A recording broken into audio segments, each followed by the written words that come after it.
Hello there, you're listening to the Box Office Show. I'm Ryan Hill. And I'm Dylan Johnson. Today we're talking about the box office numbers from last weekend and our box office predictions for this upcoming weekend. And in honor of highest to lowest, we'll be doing a director analysis on the one and only Spike Lee by discussing some of the most notable works from the early half of his career. The Spike Lee joints featured on today's analysis are She's Gotta Have It, Do the Right Thing, and He Got Game.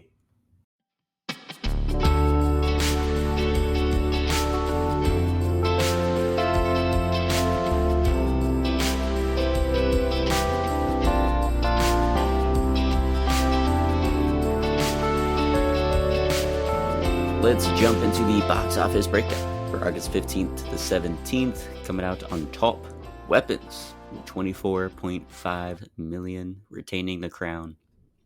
Followed by Freakier Friday with 14.2 million, bringing its domestic total to $54 million.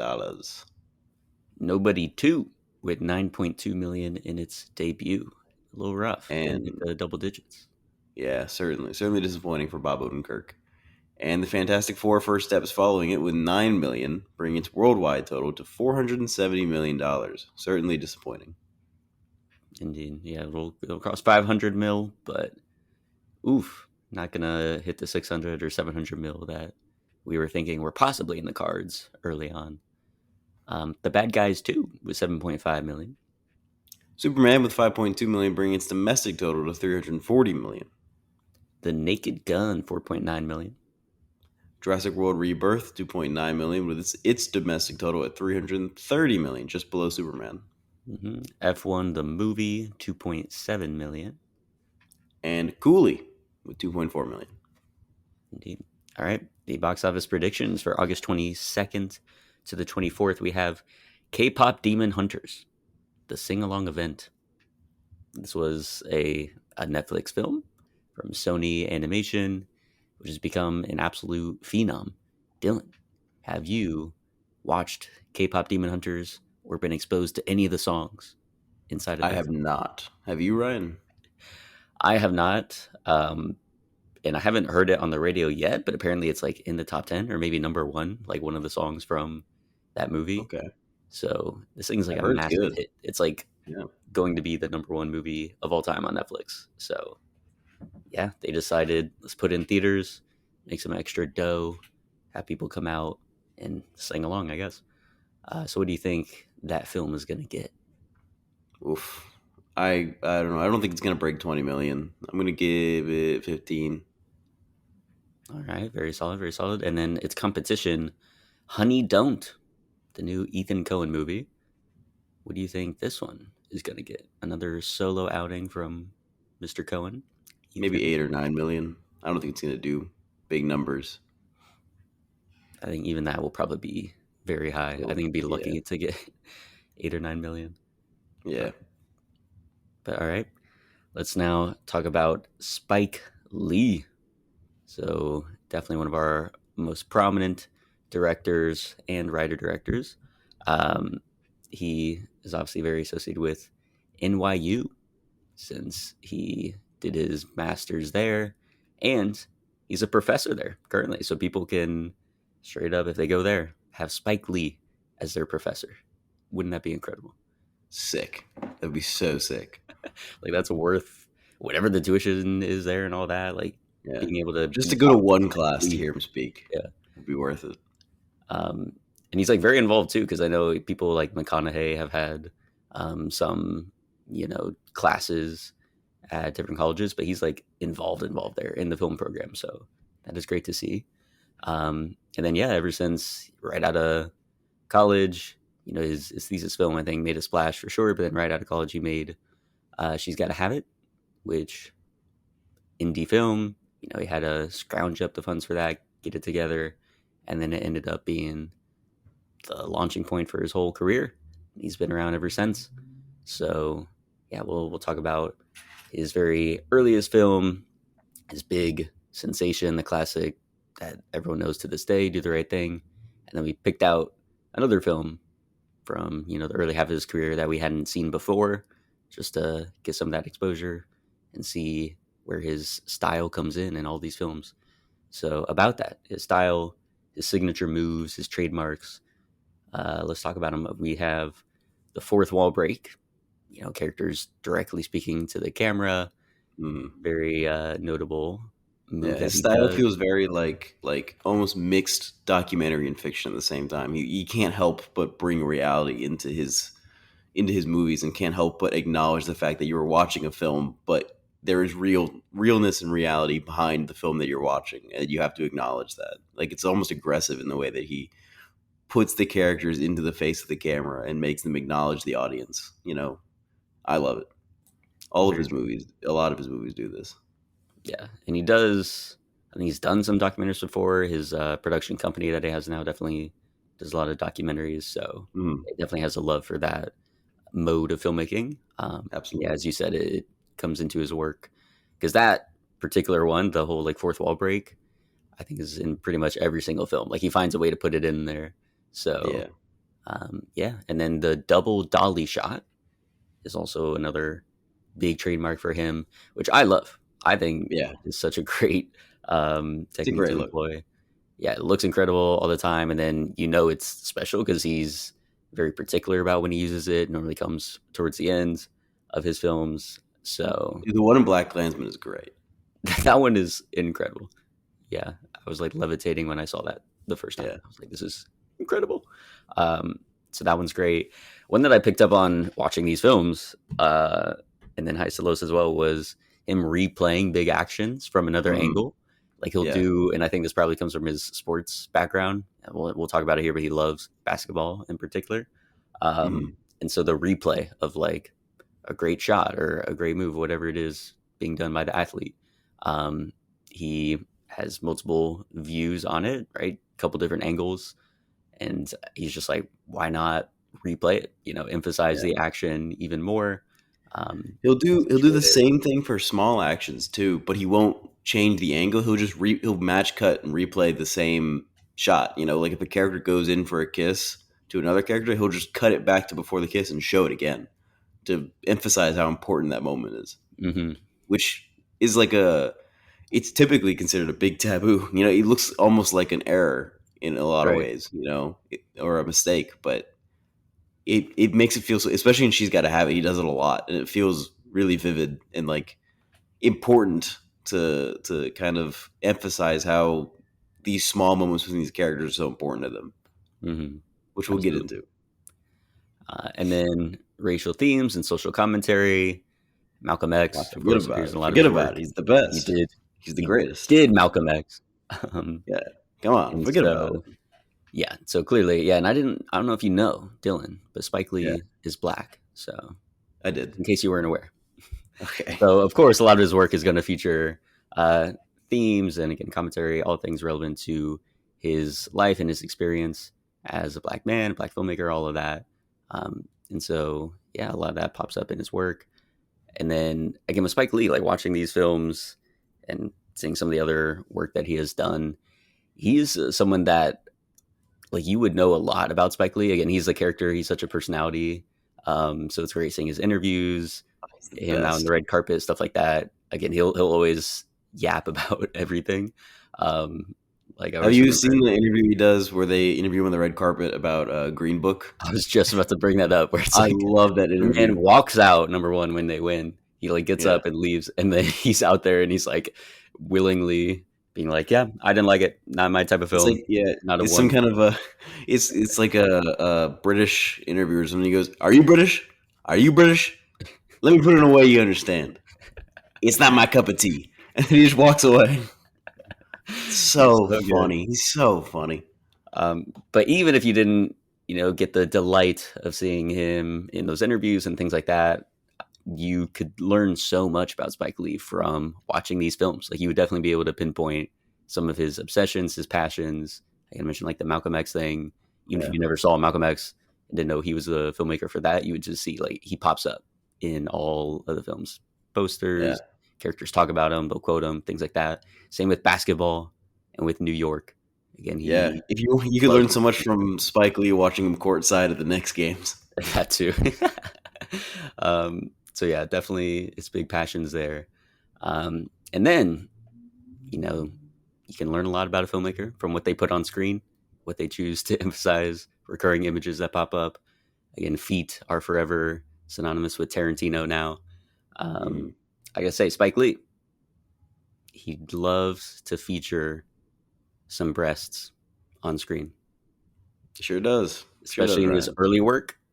That Hmm. man, he'll go for it. He's a Absolutely. young guy, you know. He's a sexual being. His characters are sexual beings, you know. He's just being honest. He's putting That's the honesty on the crazier screen. part. It's like, not only does that happen, but he puts himself in his Yeah. movies in his early part of his career. So he is the one that is It's like Quentin very, Tarantino writing the scene in what's it called? From Dusk Till Dawn, where he drinks alcohol running down Salma Hayek's leg, and he has to like put his mouth in her foot. yep. He wrote the scene, you know. He wrote the scene, and then he played the character that he wrote, knowing that he was going to have to do that. Hmm. Yeah. So a couple, setting himself up there, giving himself some layups for when he goes to film it. But yeah, any other things that stuck out to you about his style, signature moves? I just love, especially in his early work, how poetic it is. It feels very much like slam poetry on stage, where you're just kind of watching these characters who are trying to show their true emotions uh, without just directly telling you what they are. They're speaking directly to the camera, but they're still so enigmatic and idiosyncratic and poetic in every way. And so it's just so much fun to watch his characters interact with one another, especially in Do the Right Thing. All of those characters are so well written, and watching them interact over the course of the day is so much fun. But I love seeing that spread out, especially into She's Gotta Have It, because all the characters in She's Gotta Have It are also unique. And so Hmm. watching them kind of bicker with one another is fun to kind of hash out. Yeah. I like the way he writes dialogue. I think it's fun. All right, there we go. So let's dive in. She's Got to Have It from 1986, his first big feature film. So, what are your initial impressions? I liked it. I thought it was a lot of fun. She really does have to have it. Very true to name. I love the performances. I love the characters. I think they're so unique and fun. I love Mars Blackman. He's great, great character, great performance. I think That's Spike Lee should have another. acted in more movies. His names is another thing. Spike Lee, Yeah, the names that he gives his characters are all like they're great crazy, but names. they're memorable. So, They're the yeah. best names. I wish he acted more. I think he's genuinely a good actor, especially in Do the Right Thing. But in this movie, he's just having so much fun. He's the Mhm. craziest little guy with this giant Mars fucking chain Yep. that he wears. He's just so cartoonish, and I love it. Mhm. Uh, and I really like the talking heads that he does throughout the movie. It gives it that documentary feel where you can kind of look into the characters, and then they start breaking the fourth wall within breaking the fourth wall, where Mars kind of cuts off. He like bikes in and cuts off Jamie to That one like was start great. telling part of his story, and so That was now it's just kind of hilarious. like it's like at first it seems like it's just a narrative device where they're talking to the camera to kind of emphasize how they feel about one another and to push the story forward, and then it becomes like acknowledge that the camera's there as if it really is a documentary following them, Hmm. almost like they're cutting each other off in the talking heads. I don't know, it's such an interesting narrative device, and I think it works very, very well in the movie. But I really Totally. liked it. I also think it's shot really well, looks gorgeous, especially with all the scenes in her bedroom with the candles and whatnot. Hmm. uh, I love the dialogue in the Thanksgiving scene where all the three guys finally meet one another. I love the bickering that they have, especially Greer and Mars going back and forth with one another. And I love the character Nola Darling. I love how honest she is, kind of about herself, and how this is just what she wants, and she wants these guys for different reasons, and she doesn't want to have to pick.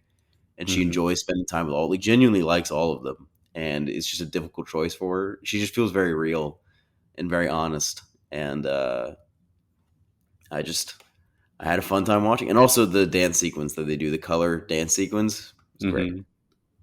Yeah, the one scene that they dip into some color Mm. cinematography. Yeah, I agree with pretty much everything you were saying there. I loved how, again, this is his like first feature film, so he did on a very minimal Mhm. budget. So I love that he was able to leverage just the personality of the characters, the charisma of the actors, and that whole narrative device of them talking to the camera, the faux documentary interviews. has to become a major part of the film, but they're so interesting, they're so compelling. So even though that was partially motivated, I'm sure, by like how can we minimize the locations, how can we avoid doing these big sprawling set pieces, stuff like that. Um, it just is a very contained, focused story on these like larger than life characters. They're all very interesting, and again, very all distinct from each other. So yeah, I think that was very well handled. And then I think I was enjoying it most when it was just being like comedic, when it was just being a send up of the absurdity of some of the stuff in the dating scene, like that little sequence of all the pickup lines, which Hmm. was insane.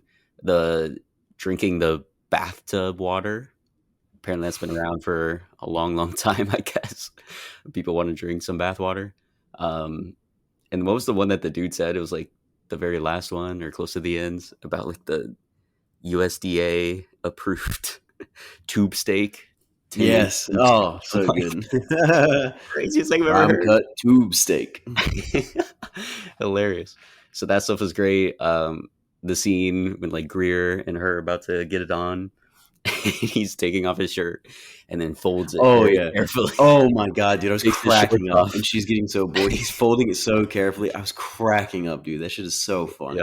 So that stuff was great. So I think I enjoyed it most as like the comedic part of it.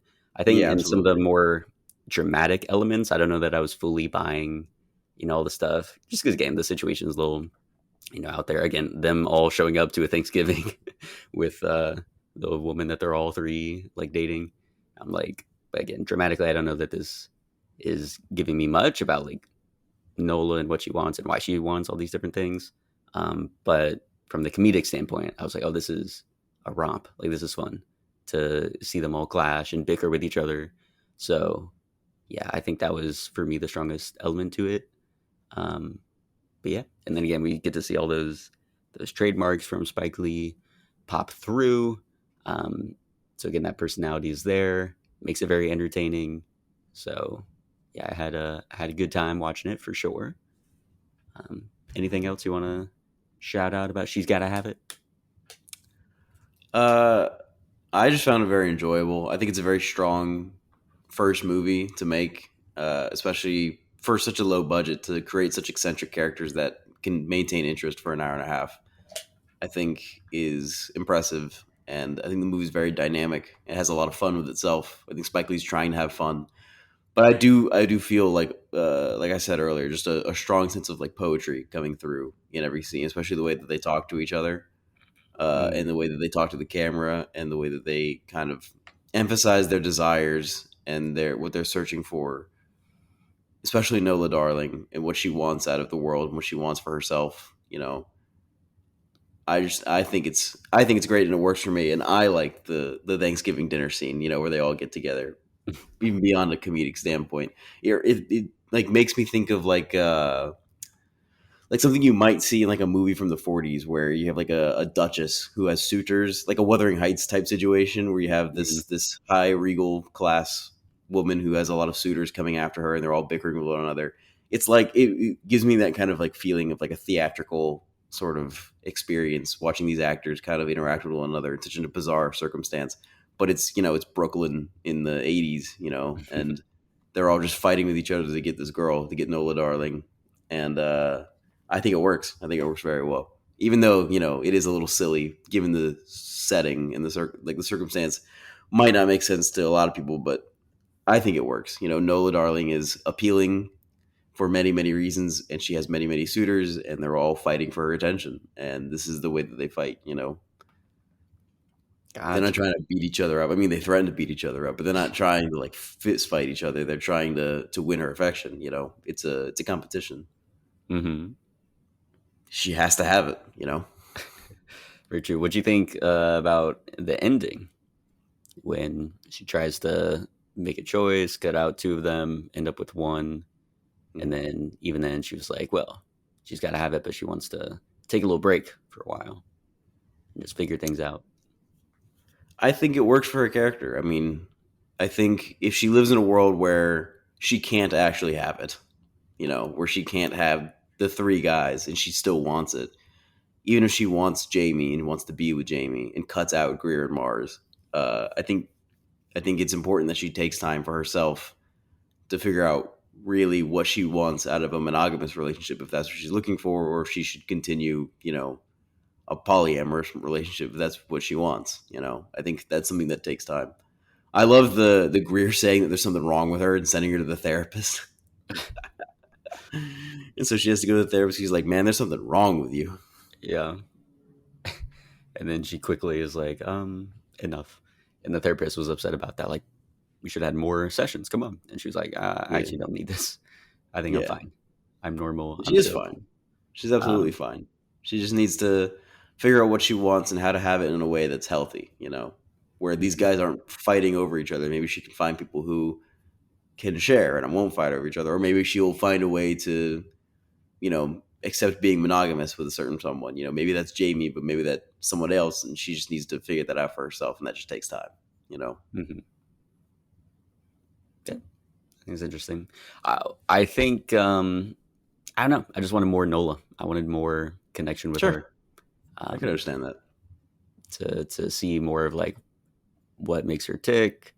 Why again are we see the three guys are very distinct, and they have, I guess, their own sort of attributes. Again, Mars is funny, Greer is jacked, I guess, Ambitious. and is like ambitious. Yeah, he's working towards a career, and then Jamie is the one that seems most stable and kind of has, he'll do the big romantic expressions of like the whole color sequence, like doing the dance for the birthday party. Um, so like we can see some of the different strengths that each of them are offering, but I don't know. I just wanted more of Nola and seeing like what about each of these things are so attractive to her, um, and what are the deal breakers. Also, what does she do? Do we know what is her job? How does she afford that apartment, that massive apartment that they're all like, "Whoa, this is great." And She then just is, where did the man. candles thing come from? Like that crazy quirk of got to be a fire hazard to just have all those candles Hey, man. creating It your just looks headboard. really good on camera. It All right. does. But It I'm like, looks wow, she's fucking great on camera. um, Sometimes you just got to shoot something that doesn't make sense as long as it looks good, amen to that. Sometimes you just got to get a good shot, even if it's a fire hazard. That's like a full on character moment they have. She's like, before they get going, there, she's like, I need to light all these candles. Let me get this going, set the mood. Um, but anyway, that was just the Let's can. one gripe for me. But Sure. yeah, there's like a Netflix TV series called She's Gotta Have It that apparently extends this whole situation. Yeah. And Spike Lee Um, directed every episode. is that true? He did every Yes. episode?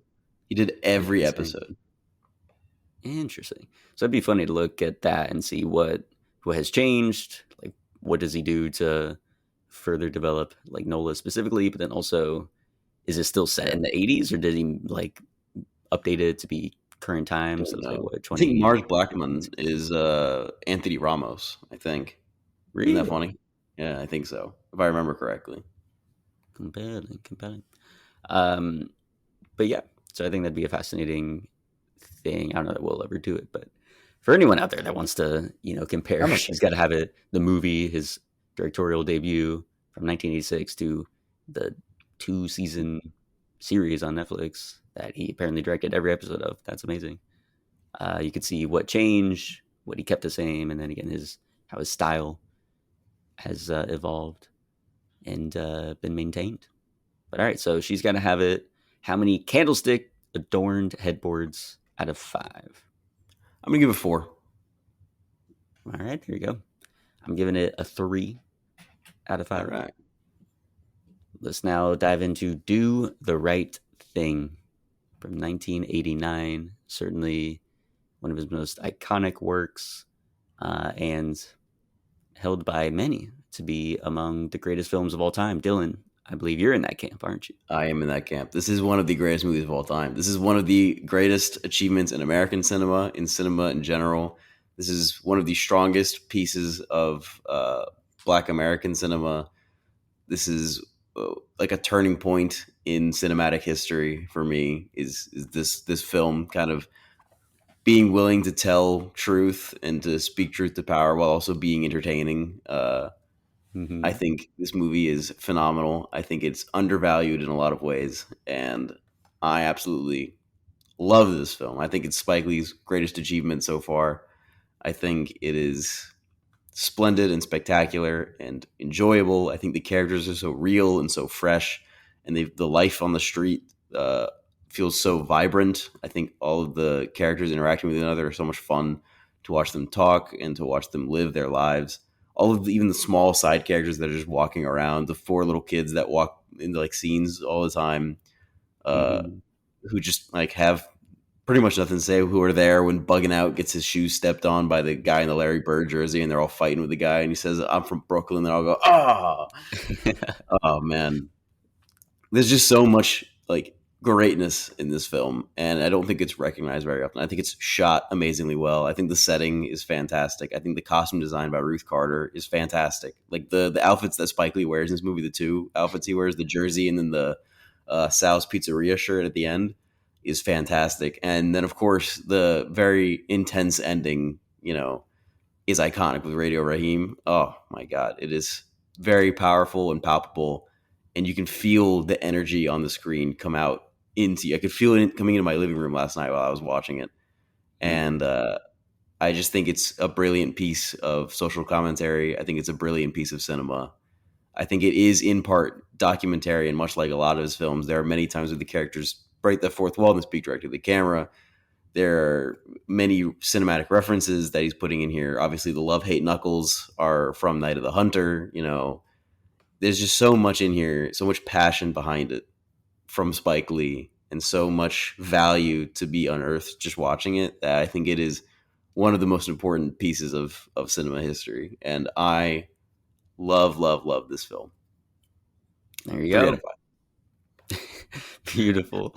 Um, so yeah, I think you said it wonderfully. It's definitely his masterpiece. I mean, there's not much else to Yeah, say there. It is like exceedingly entertaining for that first like hour and everything. Again, when you're just seeing all the characters go through their life, like a day in the life, literally of this uh like street, and the heat is immense, and you get to see all the tensions that are brewing there of all the different communities that are on that street.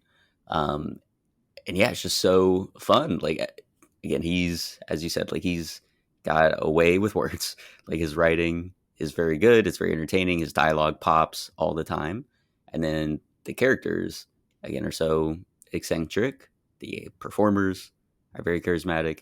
So it's just a great time, like watching that, and then it hits you hard. Like I think that's the thing with Do the Right Thing as well. The turn into the dramatic, where things become serious, things like get real. I think it is so well executed. Like you feel that shift, and then it hits you like it punches you in the gut terribly. The whole Radio Raheem thing at the end, and then Mookie's decision after that with the trash can, and then the way it all just goes wild. It just hits like it's so well done. Uh, so yeah, I think Spike Lee did incredible here. I had seen it twice before and read the script. mhm. I wasn't able to rewatch it for this one, but the things that have always stuck out, and it's just that feeling of like the heat, how Yeah. uncomfortably hot it is, and Oh yeah. how again that contributes. I mean, when people are affected by their environment, if people are hungry, they're gonna act a type of way. If people are sweating nonstop and can't get any sort of relief, Yeah. it's going to raise some tensions, so like that as a contributing factor was always stuck in my mind. And then the fourth wall break here of the slurs sequence of you just get It's everyone great. unleashing as many racial epithets and other things that they can. Mhm. And then um, it ends with one of my favorite shots in the movie of Samuel L. Jackson in the chair, wheeling fastly towards the camera, going "Time out." yeah, so all that stuff has always stuck with me. Mhm. It's just extremely well done. Like again, like Yeah. the vision that he had there for it, and how he's able to capture all of it, make every single minute Mhm. of it something that you're attached to, invested in. And Mm. again, like I said, that ending, the way he's able to tie it all together, make that very provocative, important, memorable statement, like it just works. The whole Yeah. thing works extremely well. So Also, yeah, just top to bottom, packed with fantastic performances. I mean, Spike Lee is doing a great job as Mookie. You have Ruby Dee as mother sister, Ossie Davis, I believe, as the mayor, who's fantastic. the All you mayor.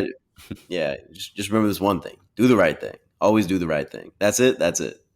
Great little back and forth interaction between him and Mookie. Uh, I think the heat is most palpable to me just right in the beginning when the mayor wakes up and he's in his like ratty little apartment and the sun is peeking through his blinds and you have that shitty little desk fan that's spinning very slowly and he has his shirt unbuttoned open and he wakes up going shit because it's so hot outside and he Yeah. can feel the heat. And you have Samuel L. Jackson on the radio talking about how fucking hot it is, how it's going to get over 100 degrees today. You have the people who play in the streets with the water, and then Frank Vincent drives by in the car, and they say, "No, go ahead, go ahead, go ahead." And he starts to drive by, and they You're gonna plow him spray with me. You're water. gonna spray me. And they're like, no, you're Oh good. my god! And they plow him with water. It's so good. There's just so many funny bits. Just the neighbors just interacting with one another is so funny. Hmm. I love the scene between Spike Lee and Rosie Perez, who is great in this movie. She's not in it much, but she's also just iconic opening of her doing the dancing to fight the power, Oh yeah, the yeah, yeah. opening credits, and then she doesn't really appear much in the movie. But I love her scene with Spike Lee where he has the ice cubes and he's cooling her down with the ice cubes and he's going, "Thank God for lips, thank God for neck, thank Hmm. God for kneecaps, thank God for elbows, thank God for right nipple." Thank God for left nipple. It's just so good. Yeah. Just very slowly cooling her down with ice cubes is just so fun. Uh, Mm. I love the scene, the very short scene between. There's two scenes that Danny Aiello really shines in for me. It's the scene with him and John Turturro, who's also great in this movie, where he's just trying to confront John Turturro about the hate that's in his heart and talk about how the people in this neighborhood, they're good people. They put money in our hands, they put money in our pockets, they put food on our table. Why can't you like these people? They're your friends who make fun of you for working in a black neighborhood. They aren't your friends because they don't put money in your pocket. These people put money in your pocket. And John Turturro is just very passionate about the fact that he does not want to be in this neighborhood anymore. He doesn't want to be serving these people because he's just racist. And Danny Aiello has been there for 25 years, and this is his neighborhood. This is where he works. This is the people he likes to serve. And another scene that Danny Aiello is very short, just him and Jade, where he's talking to Spike Lee's sister, Mm. and they're just in the shop, and he's just kind of flirting with her a little bit, but really he's just being nice to her and being sweet. And it gets cut short, unfortunately, because I mean I'm having a good time watching the scene, but Spike Lee cuts it short because he doesn't want his sister getting hit on by Sal. But it sucks because it was a really good scene. And he's just fantastic. Him breaking the boombox and yelling at Bugging Out and Radio Raheem because he's just pissed Yeah. off, and he just starts yelling racist things at them because he's just so angry at the noise. And then everybody turns on him, and everybody gets too angry, and then they start. Radio Raheem grabs him, and they all start fighting. Oh, it just spirals out of control so fast Hmm. in there. It's fantastic, but the build up to that is also great. I love the love hate speech and the way he adapted it from Night of the Hunter. I think it's a great adaptation. I love the three guys sitting on the sidewalk just chatting the whole time, and then the one guy's chatting about how much he hates the Korean guy who owns the counter, and then they're all just chopping it up the whole time. Hmm. I don't know. I mean, there's just so much great. I love when Radio Raheem does the boombox battle with the Puerto Ricans, and then he wins, and he just walks away, and he's like Rocky fist pumping into the air because his boombox is better than their boombox, and they gave Yeah. up.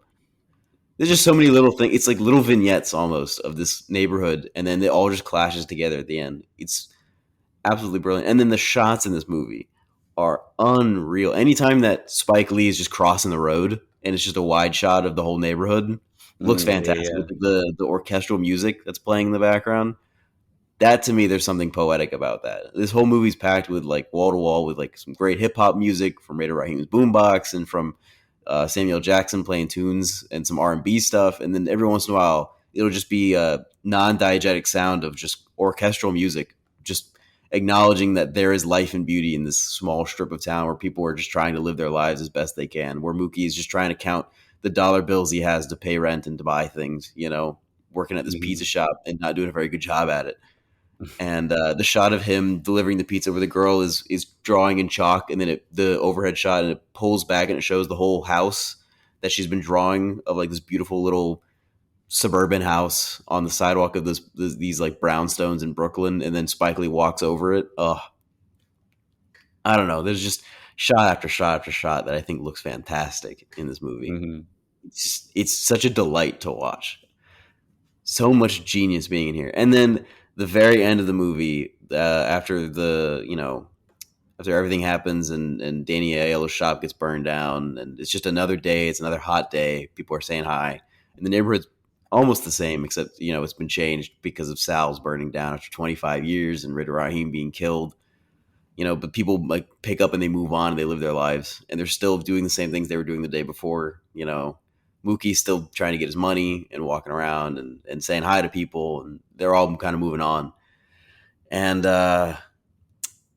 it ends with the Martin Luther King quote and the Malcolm X quote, and the juxtaposition of the ideas that they bring together is, I think, what makes the movie so great, because it acknowledges both viewpoints. That Martin Luther King is saying that violence is unnecessary and immoral because it does not bring your opponent to your viewpoint. It just victimizes them further, and that it doesn't actually create a level playing ground. An eye for an eye leaves the world blind. And Mhm. then the Malcolm X quote saying that the people in power, or the people who oppose us, have always been in power, and the only way to fight that power is sometimes necessarily through violence. And the juxtaposition of those ideas, that they can both be true at the same time. That yes, this violence that has erupted at the end of this movie is not going to change the viewpoints of people. It is not. It just brings people down. It has destroyed Sal's business. But sometimes it is necessary in order to raise the point that you're trying to make, that Radio Raheem did not deserve to die for what happened, that none of this should have happened, that everything spiraled out of control, and that it's not necessarily anybody's fault except the police officers. It's not necessarily anybody on the street's fault, but that it is a terrible event that has happened, and that some kind of change is necessary as a result of what has happened. And I think that is like brilliant. For But sure. Ryan, I want to ask you, why do you think Mookie throws the trash can? I think he was just fed up, and I think people at a certain point need an outlet. Again, there's frustrations about like what's going on the street, what's going on in the world, and then things that are going on within your own life. And I think for him at that point, all those had sort of merged together, um, and there just needed to be an explosion on his end. But I think that part of it is compelling because again, he has the message early on, like do the right thing, and then I think it's throwing the trash can, and then igniting what came after. Don't really think that after we see all the consequences was the right thing, and yet it's a human decision. Like you can understand why someone would feel that's the breaking point and want to act and want to lash out. So again, like I think that's another component to it where it feels real. Like you can understand people um, Mm, getting to that point where they just yeah. it it's not rational. Like it really isn't. It's just Mm. on instinct, on emotion. And so yeah, he went ahead and did that. What about you? Yeah, Do you I have think it any I think it becomes inspiration? so hard to do the right thing when you're watching so everybody around you do the wrong thing over and over and over. And watching situations get worse and worse, it becomes harder to continue to do the right thing, like what the mayor says. Watching bugging out Radio Raheem push it too far with Sal, and watching Sal destroy the boombox, which he should not have done, and watching Pino be as racist as he possibly can to every single person that it comes into that shop that is black, which is every single person that goes into that shop, and watching all these people just stand by and do nothing while they just hate on each other. It becomes almost impossible to do the right thing. It's like the Boondocks quote, what can you do, or what is it? It's what can you do when there's God, I'm Okay, look fucking it up it up. now. Pull it I gotta up. look it up. I gotta look Who it up word said for word it? because I don't want to fuck it up. Gangstalicious. Who are we quoting here? I'm quoting Huey talking to Grandpa. What do you do when you can't do nothing, but there's nothing you can do? And Robert Freeman says, "You do what you can," Mm, which is a great line. very solid, yeah. Very compelling, very compelling. Now I need to watch this movie again. You got to have another movie night for it. That was a wild movie night when we watched Do the Right Thing. I think we should do it again. I think it'd be It great was a to tough run it crowd. back. It was a tough crowd. But It was they a tough crowd. enough people, I think, stuck, with it and understood. Yeah, People understand the Lillian very references much we make now. enjoys it, and Carlos enjoyed it quite a bit. Yeah, But it was he'll a tough crowd. reference Radio Raheem.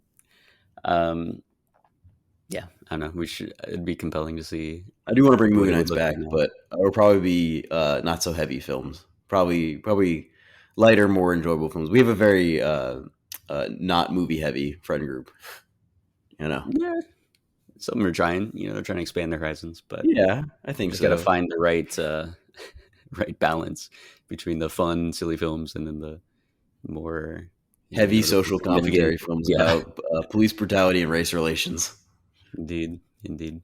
But the other thing that makes this film, so iconic is the fact that it's continually so timely, which is a unfortunate, Yeah, reality. still 35 years later, still incredibly relevant. Yeah, because even again back, the first time we had watched it was pre-pandemic, which means it was also pre, the 2020 Black Lives Matter movement, Mhm. and so all throughout, 2014, 2015, there were these exact incidents of black people dying, black men dying by chokeholds by police officers, Yeah, which like literally what happened here. And then this was all inspired by an incident that happened, I think, in 1986, which was this of like people dying in a chokehold from police officers. So that inspired Spike Lee to do this film. And then ever since then, every unfortunately few years, it seems like there's that massive incident. You would think things would change. You think all these changes in policy would prevent that from happening, but it just keeps happening. Then obviously, I mean, race relations over the past 10 years, honestly, but I mean, it just feels like it's continually getting worse and worse. And so, yeah, I think it's just so timely. It 100% applies to everything that's going on now. And unfortunately, I think it will continue to be timely and be very applicable and very true to life 10, 20, 30 years from now. So it'll stand the test of time. And it's a great thing because it's a great piece of art. And it's a sad thing because we would hope that we would be able to move on from stuff like that. But we would nope. hope that this is a relic of the past, Yeah. but it's unfortunately not, and it's still very relevant today, 35 years later. Yeah. And so therefore it's still a call to action to do the right thing in today's times. Because That's it. a lot of the That's it. circumstances are still there. So yeah, that's it. All right. How many boom boxes out of 5? I think we know your answer. I think it would be If I more could give it interesting. 6 out of 5, if I could give it 6 out of 5, I would. But the laws of mathematics deem I only give it a 5 out of 5. I want to know where it falls in your ranking. Your top Ah, 10, 20 of all time. I know once let me upon a pull time up it was my top thing. 10. I think it might still be. I think it's your number 9. That's your guess? Final answer? Yeah. It If not, is if number not, 8. number 12. Oh, number It's 8. number Yeah, 8. there you go. Yeah. It's very high up there. I might actually bump it higher because right now it's behind Back to the Future, and I think this is better than Back to the Future. Yeah, I I just don't really know. like Back to the Future, but I think I'm going to bump it Nostalgia up pick and actually. everything. Yeah, I want So to I'm watch it officially again. having watched it, I'm officially moving it up to 7. Wow. Oh, So there you it's go. so good. I think that's as high as I can go, though. I think all the other movies above it I like more, but it is fantastic. So there you go. Always eventful when we have one of our, top 10 all-time picks on the show. Mhm. Again, it's been years. I think that was probably the last time I watched it. Was that that viewing that we did? So I not think the that was the best last time I saw environment, it too, before yesterday. Yeah, which not is the why I greatest wanted to watch it environment. again to make it more fresh. Because I've seen it plenty of times, and so I know it very well. And they're putting. If you want to see it again, there it's going to be in theaters in a It couple is gonna weeks be. if Yeah, they're I did legal. see that. I was like, Yeah, if only that had been bumped up a little bit. But maybe right. that'll be the time. I'll go see it in theaters. That'd be It's a cool. crazy thing to see in theaters. It'd be Um, awesome. but yeah, because again, I've read the screenplay before, seen it at least twice before. Just does stick with me. But yeah, I do want to see it again with more fresh eyes, see where it lands. Right now, based on again the last viewing, I had it at 4.5. So we'll see if it can be bumped up to a 5. I've seen it in a theater Oh, it setting. will. Oh yeah, it will. We Oh, shall go see. We shall watch it. see. We'll You're report back crazy. on that. If it's not in your top 10, you're crazy. But all right, let's talk now about He Got Game from 1998. It is a collaboration between Spike Lee and Denzel Washington. Of course, is in quite a few Spike Lee joints, most notably Malcolm X. But we decided we wanted to check out a new Spike Lee joint we hadn't seen before. So we picked something from his 90s run after he's already been well established as a major heavy hitter because he did Do the Right Thing in 1989, certainly put him on the Yeah, map. I think got Oscar nomination for it for for writing. writing. Yeah, And then Malcolm X, of course, absolutely put him on the map, solidified him for sure. So He Got Game. He's an established entity. People know a Spike Lee joint is something they want to see. Um, absolutely. but Always. neither of us had seen this movie before. So what are your initial impressions? Dude, it slaps. I think this movie's awesome. Really? That's incredible because I Yeah. disliked it heavily. I think Really? it's bad. Yeah. I really didn't Wow. enjoy it. Let's dig Let's into talk it. about it. Let's see. I think there are reasons to not like the movie, and I understand why you don't like it. Uh, but I'm just having so much fun with Denzel, man. Again, Denzel, Denzel's obviously, great. as if it needs to be said, he's incredible. He's the shining spot of this movie. He's great. And then going into it, again, the premise I thought was pretty good. I was like, Pretty okay, strong premise. like Yeah. immediately I was locked in because it presents so much drama potential. This convict father has a son who's a number one high school prospect for Mm. basketball, and in order to become free, he's getting this offer from the mayor or whoever it was, I forget, but The they're like, governor hey, the governor, get this guy, get your son to play for our school, which is what, Big State? What was it? is big The state. Yeah. non-assuming name, just template. But anyway, Big State, Big and state and then tech you. you'll walk free. Yeah, thank you.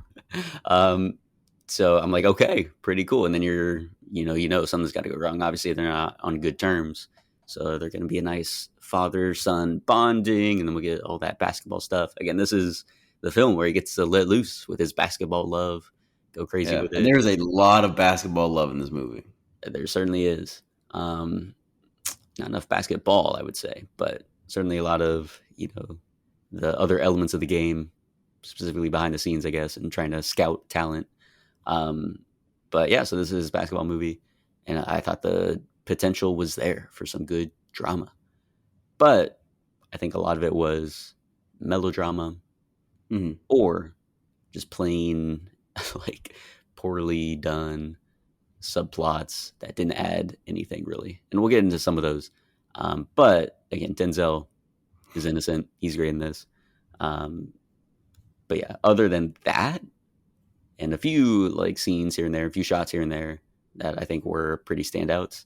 I also just had a hard time like really getting invested in this stuff. Okay. I just feel like unusually, especially for like a Spike Lee film, I just feel like so much of the like characterizations of things, like again, if this whole film, a lot of it is trying to showcase how young talent, high school prospect, everyone just wants something from them. Like all these vultures are coming in, trying to see what they can take from Mhm. him. Um, and I just thought a lot of those scenes were rendered in ways that weren't all that compelling. Like it was one of those things of like, I know this, like I know all this stuff already, and it's not like I'm a huge basketball fan or anything. I just feel like it's pretty plainly obvious. Like we know these schools, the colleges want the talent, so they're going to do whatever they can to like flatter up the guy. The sports agent, we know, he's going to show around all these luxurious items, big house, fast cars, all this stuff. Mhm. Like we know all that stuff, and for whatever reason, the way that was represented in the film, it wasn't all that like unique or entertaining to me.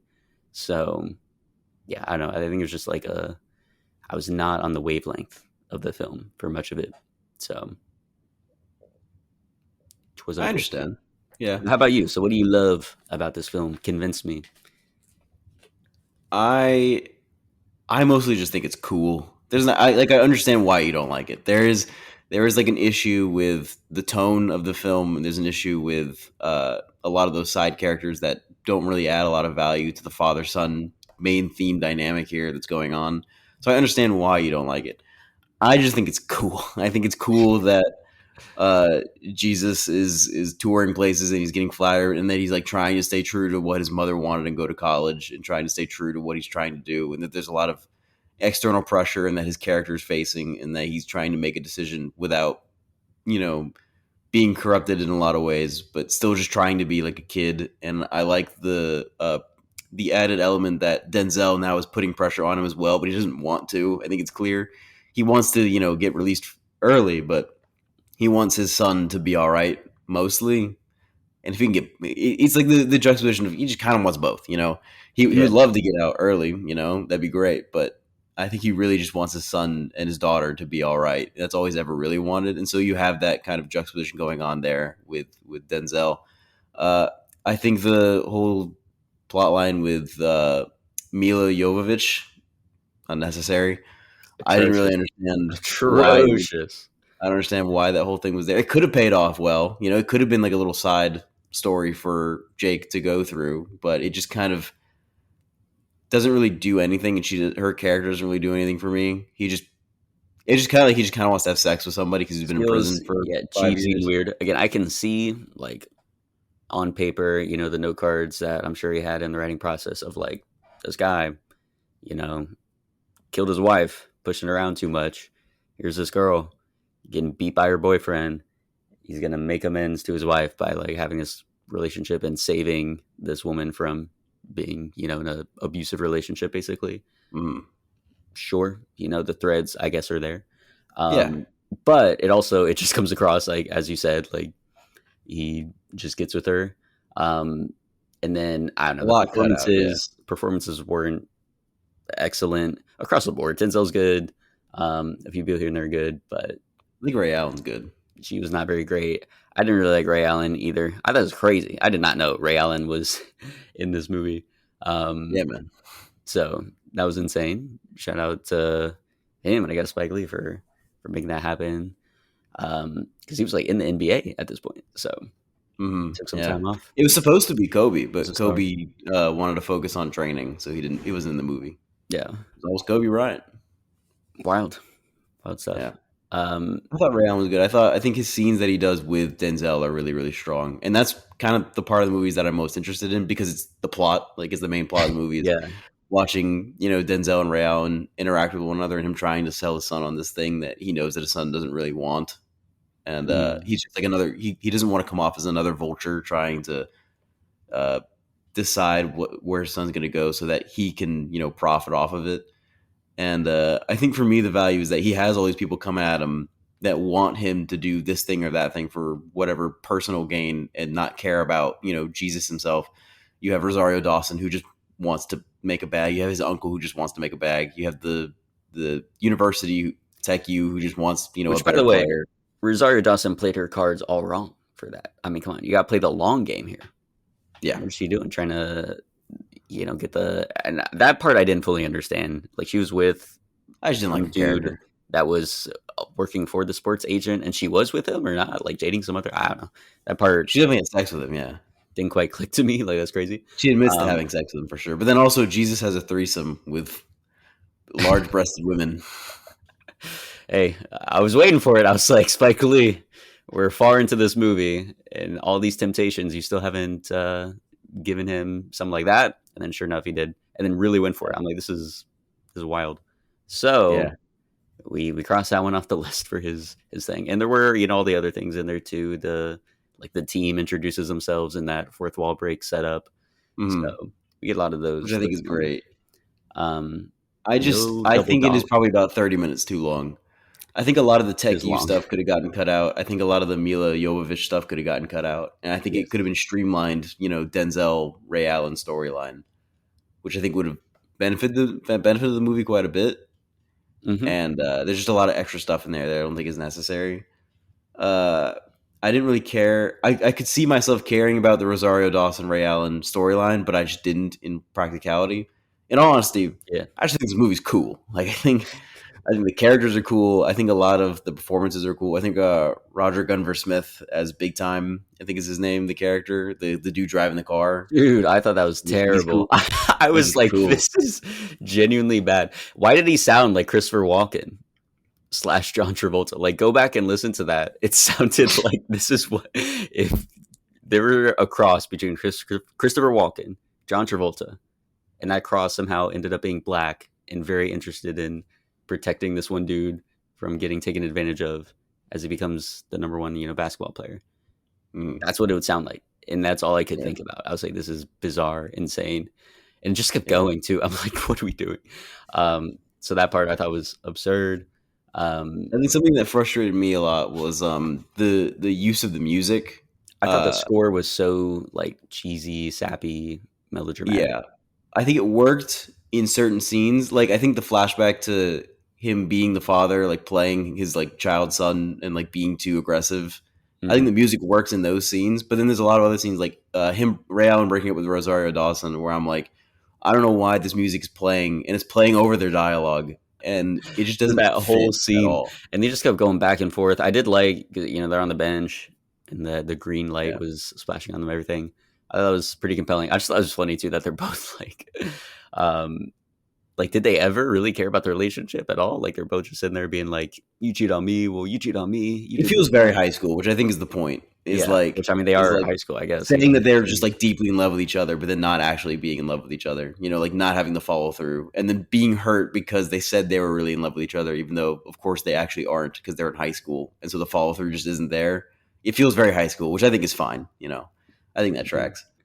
I just Um, the music cues are just really really rough for me, and I felt the same way about Highest to Lowest. I'm not gonna lie, mm, there's some rough music cues in that one too.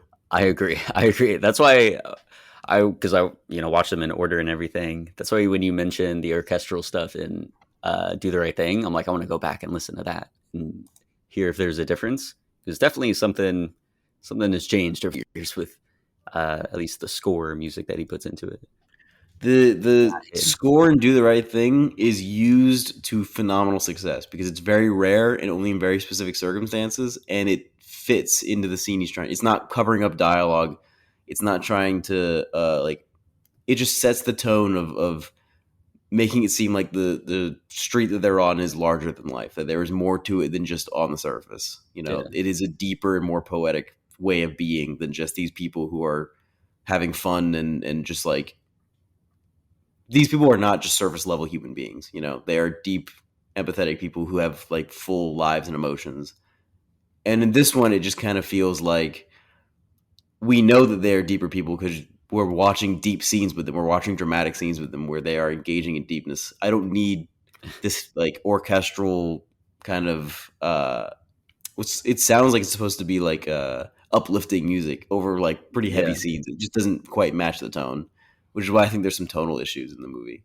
100%. Another issue I had, like the montages of all the ESPN people talking about how great he is and the basketball stars. Like, you see Yeah, Michael Jordan saying he got Charles game. Barkley, Michael Jordan, all that, and I'm like, that's great. Like, obviously, Spike Lee, if he's a huge fan and has the pull to be able to get these people to say these things and have it in the film, like, why wouldn't you in a way? But also, the part that was frustrating is we hear all this stuff about this guy being a number one prospect, and again, you have Ray Allen. Like, you actually have he's a basketball player. He's not an actor.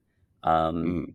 so let him at least a couple of times use his skills that he truly has and play basketball. Like, let's see it. I feel like we didn't He see enough plays of that, sometimes. but not really that much. Like, they established the whole thing of like, oh, he's prodigy and incredible from that stuff. Like, people talking about Show him him in the playing, highlight and reels. he's like sitting down watching like this stuff and is like, oh yeah, and I'm like, we just see him, practicing hard at night alone on a court instead of like seeing this montage, or again just intercut that with him training relentlessly. But I feel like all we see is him just people are like, you figure out what you're doing yet, and he's just like, nope, still thinking about it. Like, that's all we see of him. rather than him like playing ball, doing something.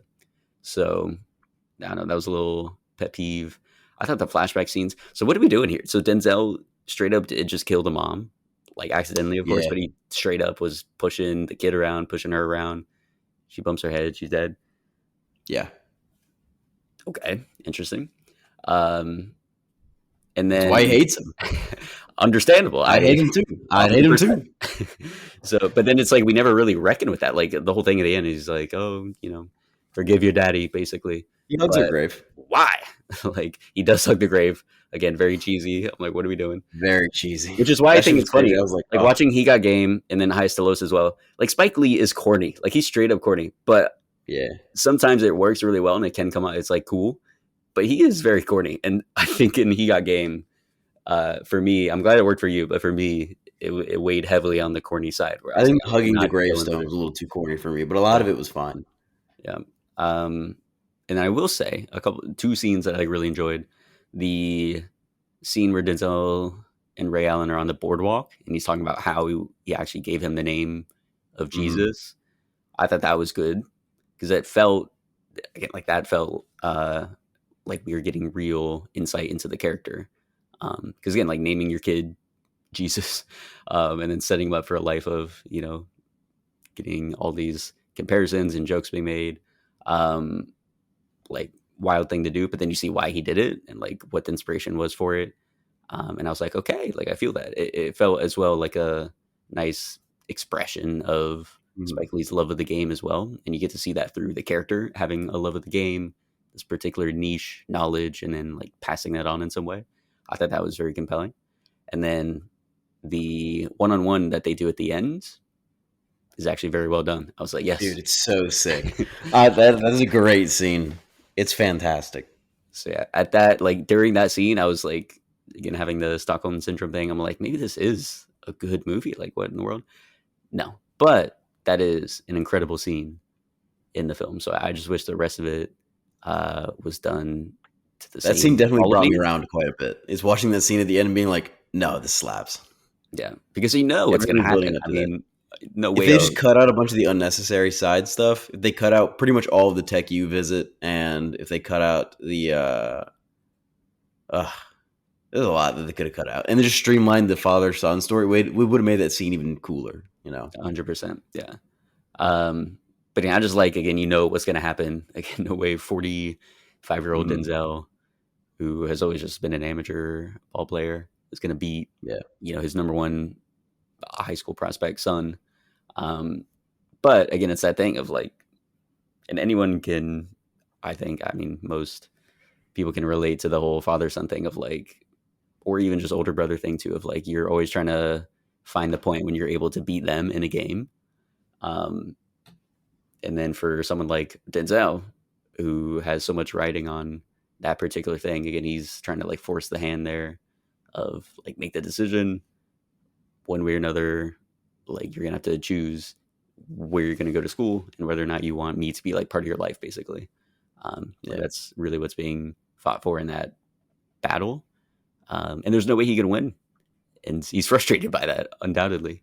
Um, like you and I don't know and won't know until what 2015, who knows, years from now, what it's like to be the father in the equation, um, Yeah. of like doing the 1v1 with your son and finally getting surpassed. But I certainly feel like that can't be the greatest thing.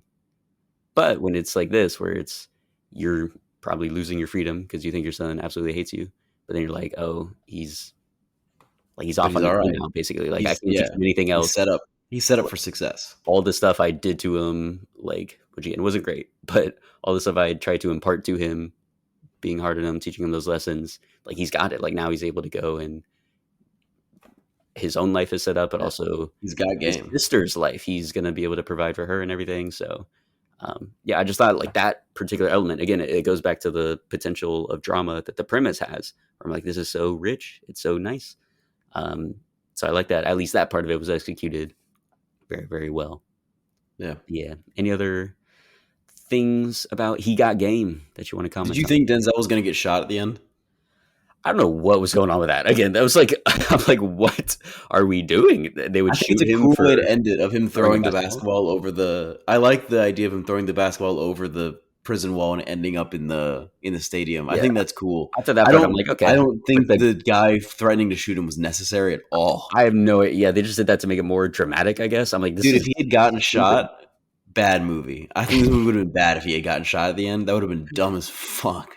Yeah, it would have been just so stupid, so pointless. But yeah, I don't know. Even the decision to like do that to make you think that was possibly going to be a thing, I think is That's just corny. a little cheap. So yeah, I will say some of the shots I thought were cool. The stuff on the Ferris wheel, Oh, I thought awesome. looked good, looked pretty cool. Um, but yeah, and some of the stuff, at night looked good. Like when he's in I the think a lot of it shot Mila really well. Jovovich subplot. All the stuff, yeah, Good. all the stuff in their apartments looked great to me, Mhm. even though I wasn't as interested in that storyline. Yeah, but it was just crazy. Also, so side note, when the cops, like his parole officer type deals, were like they gave him the money and they're like, oh, you're just gonna have a fun night. You're gonna use this money to give with a hooker, basically. And Yeah, he's like, nah, he's not and gonna then do he that. does. And then he does. I'm like, what the heck? And he does. Whose money was that? Was that like their own money? Was that Who taxpayer cares? money that got Always sent? taxpayer money. Yeah, sick, Like, what the heck? Why is that even epic. allowed? Um, Uh, but why there you is go. any of this allowed? He got sprung out of prison to recruit his son to a college team. You Oh know, yeah, none that of it part is of it allowed. definitely is It's not all not illegal. gonna Yeah, fly. it's all very, Um, very illegal. This is just a governor like abusing his power to get his college that he likes to have a better basketball player. You know, yeah, it's a crazy storyline. truly. Hmm. Yeah. Well, all right. I like the scene where the DeAndre whatever comes up to Denzel and Denzel punches him in the neck and then punches him right in the face. I like that scene, yeah. And that Dude, was another one where it Denzel's did he badass. smacked him like in the neck, and then we got the replay from a different angle. And I was Yeah, like, we yeah, did because it was so nice. cool. He's like, Nah, yeah, dude, we gotta see Denzel's that one the again. best. Yeah. All right. Denzel can make a not so interesting movie awesome. He really can. He's He just the really, really best. can. How many layups out of 5, Ryan? I'm giving it 2 layups out of 5. Oof, I'm giving it 3. All right, there we go. So do the right Anything you want to say thing. about highest to lowest? Uh no, we can maybe save that for our grab bag episode coming up soon. All right, let's do that. In that case, that's all the time we have. If you'd like to give your thoughts on the show, you can email us at theboxofficeshowpod@gmail.com. Our main title theme for the show is Sundown by Joseph McDade. If you like the show, please give us 5 stars over podcast app you're listening to. If you want to hear more about highest to lowest, stay tuned. We'll be talking more about it. Have a great rest of your day.